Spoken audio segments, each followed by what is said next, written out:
में SSC CGL के लिए जितने भी स्टूडेंट ऐसे हैं जो कि एलिजिबिलिटी रखते हैं वो अपने फॉर्म फिल कर सकते हैं 21 मई से 22 जून तक। और खास करके अगर मैं बात करूंगा आपसे हर एक सेक्शन के टाइमर को लेकर के, तो प्रीलिम्स में उन्होंने जीएस के लिए रखा हुआ है 15 मिनट में आपको 25 क्वेश्चंस करने हैं और मेंस में 20 मिनट में 25 क्वेश्चंस करने हैं। तो मेरे को ये लगता है कि जो हम प्रैक्टिस वगैरह कर रहे हैं, यूट्यूब से कर रहे हैं, ऐप से कर रहे हैं, जहाँ से भी कर रहे हैं, उसमें हम प्रैक्टिस में खास करके टाइमर को भी अब हमें लेकर के चलना पड़ेगा। और जल्दी हम यूट्यूब पे भी एक सीरीज लॉन्च करेंगे जिसमें हम टाइमर का पूरा ध्यान रखते हुए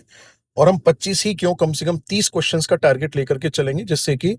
स्टेटमेंट वाइज वाले क्वेश्चन है या नॉर्मल क्वेश्चन है उनको हम आसानी से एक्सप्लेन कर पाएं और आपकी प्रैक्टिस को बेहतर कर पाएं। यानी कि अब समय आ चुका है कि अपनी तैयारी को और बेहतर बनाएं और ज्यादा से ज्यादा प्रैक्टिस करें। दोस्तों फाइनली एक लंबे एसएससी सीजीएल के लिए जितने भी स्टूडेंट ऐसे हैं जो कि एलिजिबिलिटी रखते हैं वो अपने फॉर्म फिल कर सकते हैं 21 मई से 22 जून तक।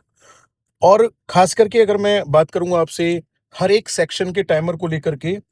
तो प्रीलिम्स में उन्होंने जीएस के लिए रखा हुआ है 15 मिनट में आपको 25 क्वेश्चंस करने हैं और मेंस में 20 मिनट में 25 क्वेश्चंस करने हैं।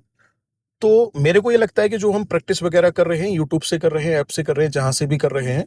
उसमें हम प्रैक्टिस में खास करके टाइमर को भी अब हमें लेकर के चलना पड़ेगा। और जल्दी हम यूट्यूब पे भी एक सीरीज लॉन्च करेंगे जिसमें हम टाइमर का पूरा ध्यान रखते हुए और हम 25 ही क्यों, कम से कम 30 क्वेश्चंस का टारगेट लेकर के चलेंगे, जिससे कि